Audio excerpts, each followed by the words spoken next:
Hello दोस्तों, तो आज हम बात करेंगे मोहम्मद रफ़ी के बारे में, जिन्हें सुरों का सरताज भी कहा जाता है।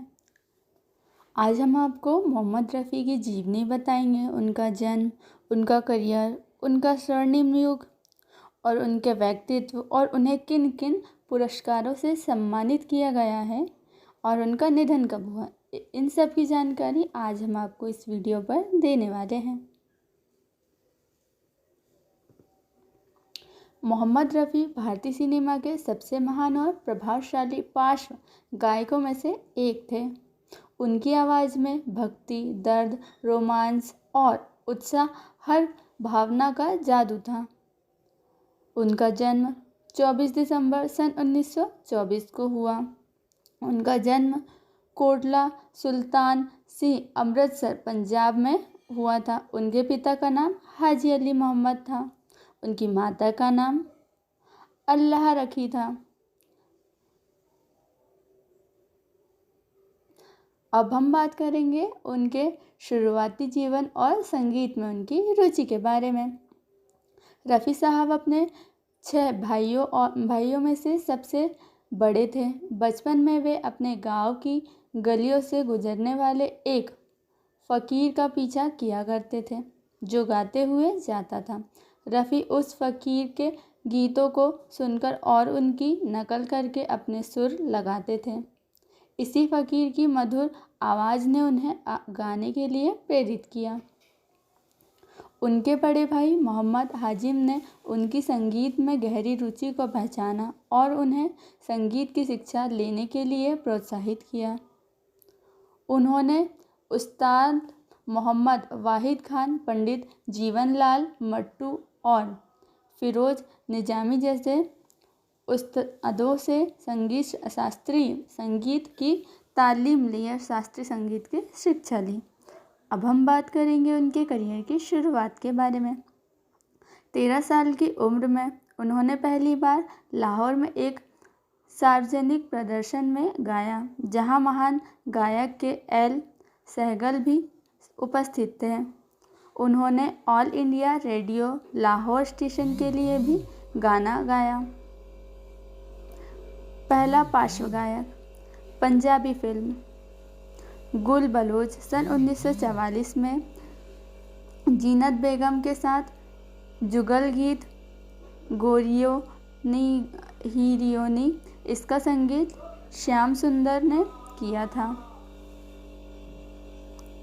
हिंदी फिल्म गांव की गोरी सन 1945 में उन्होंने इस पर गाना गाया था।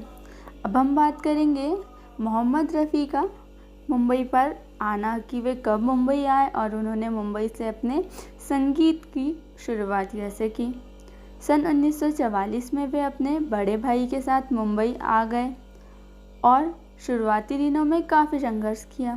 पहला बड़ा ब्रेक संगीतकार नौशाद ने उन्हें अनमोल घड़ी सन 1946 में आई फिल्म में तेरा खिलौना टूटा बालक में गाना गाने का मौका दिया। अब हम बात करेंगे उनके स्वर्णिम युग के बारे में और उनका स्वर्णिम युग कब चला और उनका करियर ने कब अच्छी उड़ान ली। सन 1950 और सन 1960 का दशक रफ़ी साहब के करियर का स्वर्णिम युग था। उन्होंने नौदाग, एस.डी. बर्मन, ओ.पी. नैयर, शंकर जयकिशन, लक्ष्मीकांत, प्यारेलाल जैसे कई दिग्गज संगीतकारों के साथ काम किया।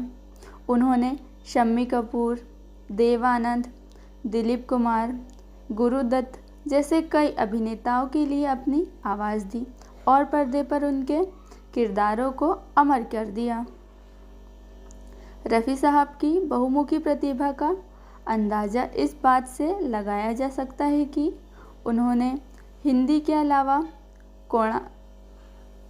कोड़की, भोजपुरी, उड़ीसा, पंजाबी, बंगाली, मराठी, सिंधी, कन्नड़, गुजराती, तेलुगु, उर्दू, अंग्रेजी और फारसी जैसी कई भाषाओं में भी गाने गाए।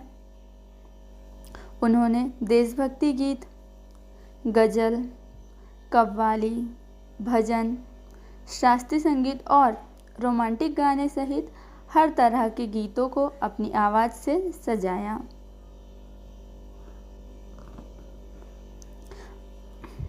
उन्होंने 2 फिल्मों लैला मजनू और जुगनू में अभिनेता के तौर पर भी काम किया। अब हम बात करते हैं उनके व्यक्तिगत जीवन और स्वभाव के बारे में। रफ़ी साहब का स्वभाव बेहद सादगी पसंद, शर्मीला और उदार था। वे धार्मिक और उदार हृदय के व्यक्ति थे। कहा जाता है कि उनके पास से कोई कभी खाली हाथ नहीं जाया करता था। उन्होंने कई ज़रूरतमंदों कलाकारों की मदद की। उनकी शादी बिल्किस बानो से हुई थी और उनके 7 बच्चे थे। सन 1947 के भारत पाकिस्तान विभाजन के समय उन्होंने भारत में ही रहने का फैसला किया। अब हम बात करेंगे कि मोहम्मद रफ़ी साहब को कौन कौन से पुरस्कारों से सम्मानित किया गया।